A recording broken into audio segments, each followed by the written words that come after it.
አስጠላኝ። በቃ ወደዚህ ቶሎ መምጣት ፈልጌ ወዲያው መጣሁ። ወይ ጉድ! ምሳሌ በቃ ወደ ቤት እሺ። እየመሸ ነው። መቼም እዚህ መተኛ የለም። አይ በቃ ምሳሌ እኔ ሳይመሽም 2 ደቂቃ ብቻ ትንሽ እንቆይ።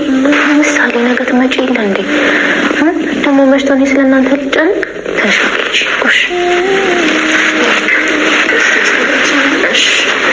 ሰጋሩ ታዲያ ደውሉልኝ እሺ። እንዳታስቸግርሽ ይላል። ውጪ 2 ደቂቃ ብቻ አባዬን ስሜው ልምጣ።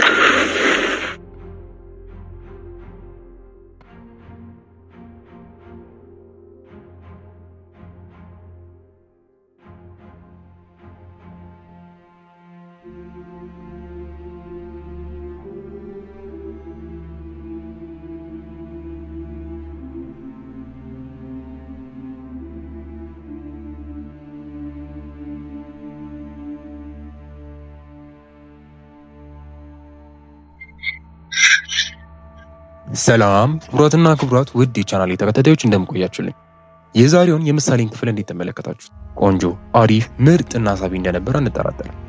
ክቡራትና ክቡራት ውድ የቻናሌ ተከታታዮች እንግዲህ በዛሬው ክፍል እንደተመለከታችሁ በጣም አዋጊና ምርጥ የሚባሉ ነገሮች ተከስቷል።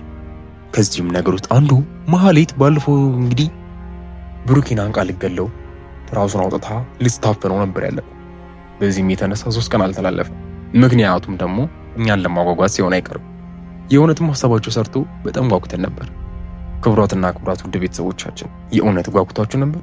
እስቲ የጓጓችሁ በጣም ጓጉተን ነበር ስለተለቀቀ ደስ ብሎናል የምትሉ እየገባችሁ ኮሜንት ጻፉ። እንግዲህ መሀሌት እንግዲህ በተኩል ታጅባለች። ሰው እንዴት የሚያፈቅረውን ሰው አንቆ አፍኖ ለመግደል ይፈልጋል? ምን ማለት ነው? ምን አይነት ዘመን ላይ እንደደረስን እያያችሁት ነው።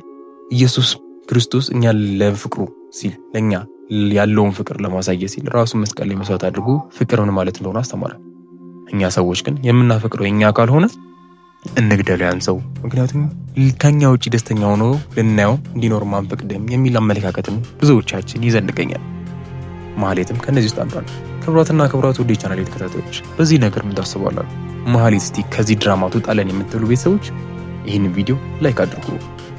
እንግዲህ ክቡራትና ክቡራት ውድ ቤተሰቦቼ ብሩኬ ድኖ ማየት የምትፈልጉ ውድ የቻናሌ ተከታታዮች በሙሉ ይህንን ቪዲዮ ኮሜንት አድርጉ፣ እንዲሁም ደግሞ ላይክ አድርጉ። የቻላችሁ ደግሞ ሼር ማድረጋችሁን እንዳትረሱ። ምክንያቱም በዚህ ቻናል የተለያዩ ሀገርኛ ምርጥ ድራማዎችን እየሰራን ስለምንለቅላችሁ።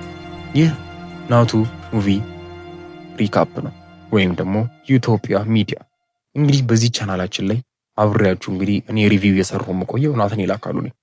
ክቡራትና ክቡራት ውድ የቻናሌ ተከታታዮች እንግዲህ ምሳሌ በዛሬው ክፍል መጨረሻ ላይ ብሩኬን አባዬን አንድ ጊዜ ለ2 ደቂቃ ቻው ልበለው ብላ በተመለሰችበት ብሩኬ እንግዲህ 2 እጇን ይዞታል። በዚህም ነገር ደንግጣችኋለች። ምክንያቱም ፓራላይዝድ ሊሆን ይችላል፣ ብዙ ነገር ሊሆን ይችላል ተብሎ ሲጠበቅ የነበረው ብሩኬ በድንገት ምንም ሳይሆን ቀርቷል። ብሩኬ የእውነት ቆሞ ምን ይመስላችኋል? ምን ታስባላችሁ? እስቲ እባካችሁ ኮሜንት ላይ የገባችሁ ሀሳባችሁን ገለጹ። ብሩኬ ድኖ ማየት የምትፈልጉ ቤተሰቦች ይህን ቪዲዮ ላይክ አድርጉ። እንግዲህ እንደተመለከተን እጆቹ መንቀሳቀስ ጀምሯል። ስለዚህም በእርግጠኝነት ብሩኬ በደንብ ጤነኛ ነው። እንደነገርኳችሁ ከዚህ በፊት እንደነበረው ብሩኬ በእርግጠኝነት ቆሞ ይራመዳል። እኛ ከጠበቅነው በፊት ዶክተሮቹ ካሉት በፊት ደህና ሆኖ እንደውም ዶክተሮቹ እንደሚያስደምማቸው አልጠራጠርም። እስቲ ክቡራትና ክቡራት ውድ ቤተሰቦች ምሳሌ ድራማ የሚመቻቸው ቤተሰቦች ይህንን ቪዲዮ ላይክ አድርጉ። ምሳሌ ክፍል 175 ሲለቀቅ በዚህ በቻናላችን በኢትዮጵያ ሚዲያ ስለምንለቅላችሁ ይህንን ቻናላችንን ሰብስክራይብ በማድረግ ቤተሰብ መሆናችሁን በፍጹም እንዳትረሱ። እናመሰግናለን።